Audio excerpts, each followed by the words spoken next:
and make straight paths for your feet, so that the limb which is lame may not be put out of joint, but rather be healed.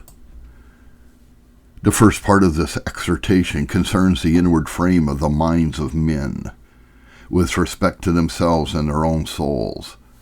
That which follows, verse 13, looks to their ways, walking in conversation with respect to others, that they may receive no damage but benefit by it.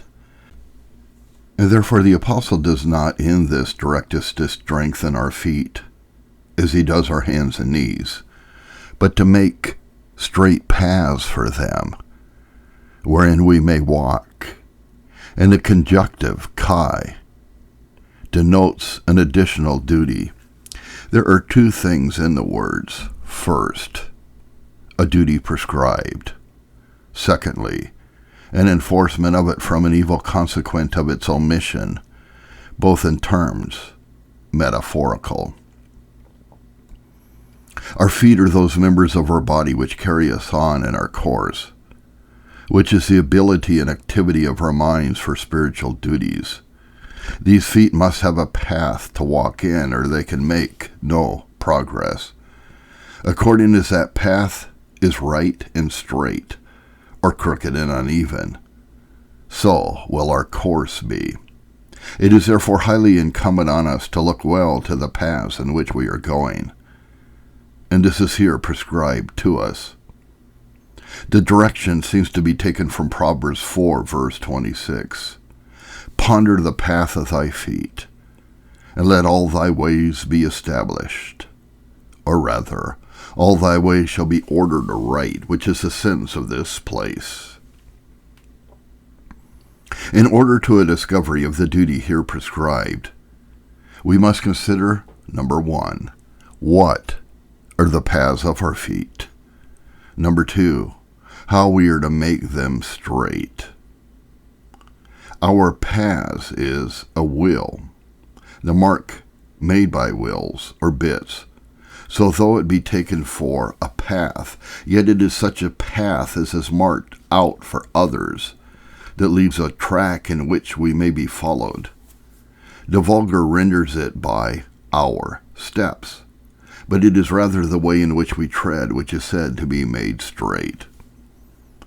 Our obedience to God is called our walking before him, namely, all that obedience which he requires in the covenant, Genesis 17:1. The first divine testimony given to man was to his faith in sacrifice, Genesis 4:4. That is, as expressed with respect to the atonement to be made by Christ. And the second was to obedience under the name of walking with God. Enoch walked with God, Genesis 5:24. In these two, thus exemplified from the beginning, faith and obedience, does the life of God in the church consist. As this obedience is called our walking, so it is called our path. And these paths are distinguished into the paths of the righteous and the upright, and the paths of the wicked and the froward. That is, everyone's course of actions with respect to God and his will is his path. And this is called our path, first, because it is that in which we are continually conversant. Secondly, because it is that in which we tend to the end which we aim at, and that which will certainly bring us there. Thirdly, because all the circumstances of our observation of a path and walking in it illustrate the way and manner of our obedience and duties of it, as might be declared. This path of our obedience may be considered either objectively only, and so it is nothing but the will of God revealed to us, the canon or rule which we are to walk according to, that we may have peace, Galatians 6, verse 16. And in this sense, the path of all men is one and the same, absolutely invariable. Nor can we make it straight or crooked. It is absolutely and perfectly straight in itself. Or it may be considered with respect to them that walk in it, and so there are degrees of its straightness. Men may continue in it, yet fall variously as to its universal rectitude. They may fail in it, though they do not utterly leave it, or fall from it. So it is affirmed of Peter and those with him, when they failed in a matter of compliance with the Jews, that they did not walk with a right foot. They continued in the path of the truth of the gospel, but they stumbled in it. They warped, in one instance, from it. And by this we may understand what is here enjoined in a way of duty, namely, to make these paths straight. For there are two things in this. Number one, that we walk uprightly in the paths of obedience. Then are our paths straight when we walk uprightly in the paths of God. And as this respects our universal obedience, as it does everywhere in the Scripture, so I do not doubt but regard as had to halting, or taking some crooked steps in profession during trial, deserting of church assemblies, forbearance of a number of necessary duties that might be provocations to their adversaries, irregular compliance with the Jews in their worship, are things that the apostle intimates them to have been liable to. Where these things were, though they forsook not utterly the path of the gospel, yet they walked not in it with a right foot. They failed in the way, though they fell not from it. These things the apostle would have rectified. Secondly, that we walk visibly in these paths.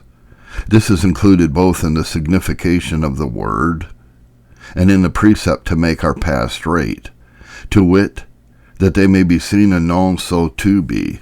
For this is necessary to the end proposed, namely, the preservation of others from being turned out of the way, or their recovery from their wandering.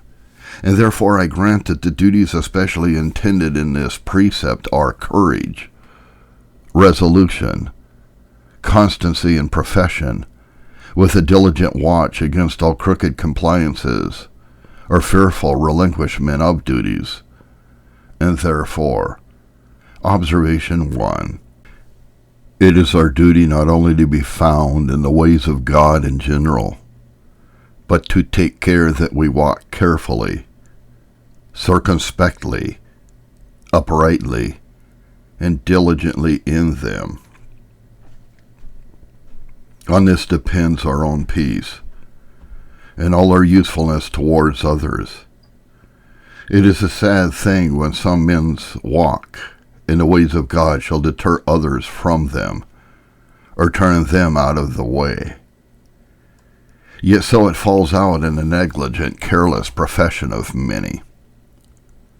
Observation 2, to make halts or balks in our way of profession, or crooked paths and neglect of duty or compliances with the world, in time of trial and persecution, is an evidence of an evil frame of heart and of a dangerous state or condition. The enforcement of the duty required is the next thing in this verse. Lest that which is lame be turned out of the way, but let it rather be healed. The apostle continues in the use of metaphors, according as he began this discourse. And having described our careful obedience by making straight paths for our feet, he calls that, or those which are defective therein, lame. That which is lame, the Vulgate reads the words, that no man halting without any good sense. The Syriac, that the members which are lame, the principal internal hindrance from walking, is lameness. He that is lame can make but slow progress, and is often ready by his halting to stumble out of the way. Lameness, therefore, is some defect that is distinguished from external hindrances, and from mere fainting or weariness, and which the apostle had spoken before, which may befall them that are not lame, which obstructs men in their progress and makes them to be easily turned out of the way.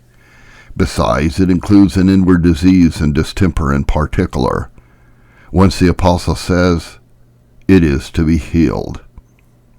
And by the way, we may observe that a number of diseases, weaknesses, and lamenesses are apt to fall out in the flock of God.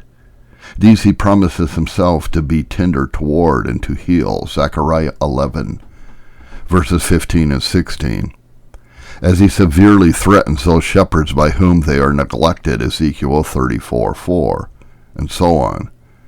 Considering what at this time was the state of the Hebrews who had received the doctrine of the gospel, as both this epistle and the story of them in the Acts of the Apostles declare, as also what fell outwards among them, I judge that by this, that which is lame, the apostle peculiarly intends those that would retain the Judaical ceremonies and worship together with the doctrines of the gospel.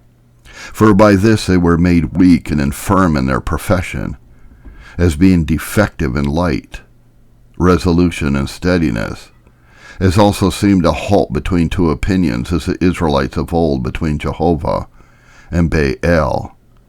This is that which was lame at the time among these Hebrews, and it may be by analogy extended to all those who are under the power of such vicious habits, inclinations, or neglects as weaken and hinder men in their spiritual progress. The caution concerning this sort of persons is that they be not turned out of the way. To be turned out of the way is to be turned off from the profession of the gospel. Those who were lame, as before described, were very liable and subject to. A small matter would turn them aside, as afterwards many of them were turned off from the truth. The apostle does not therein declare a displeasure against them. He is not angry with them, but advises others to deal carefully and tenderly with them, avoiding everything that might give occasion to their turning aside.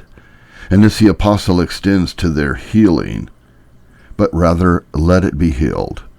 To be healed is not opposed to be turned aside, as though the word should signify a further breach or luxation of that which is lame, but it denotes the cure of him that is lame by a continuation of the same metaphor. Be so far from doing or omitting anything which might give them occasion to turn from the way, as that you endeavor the removal of those causes of lameness which you see in them, and the sense of the words may be included in the ensuing observations. Number 3, a hesitation or doubtfulness in or about important doctrines of truth will make men lame, weak, and infirm in their profession. And number 4, those who are so are disposed to a total defection from the truth, and are ready on all occasions to go out of the way. Observation 5.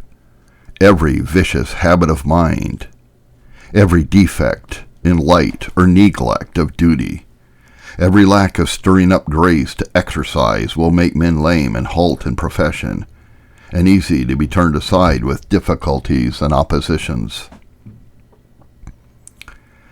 Observation 6. When we see persons in such a state, it is our duty to be very careful so to behave ourselves as not to give any occasion to their further miscarriages, but rather to endeavor their healing. 7. The best way in which this may be done is by making visible and plain to them our own faith, resolution, courage, and constancy, in a way of obedience becoming the gospel. By this we shall both excite, promote, and direct them in and to their duty. For observation 8, the negligent walking of those professors who are sound in the faith, their weakness and pusillanimity in times of trial, their lack of making straight paths for their feet and visible holiness, are a great means of turning aside those that are lame, weak, and halting. Observation 9. It is good to deal with and endeavor the healing of such lame halters whilst they are yet in the way. When they are quite turned out, their recovery will be difficult, if not impossible.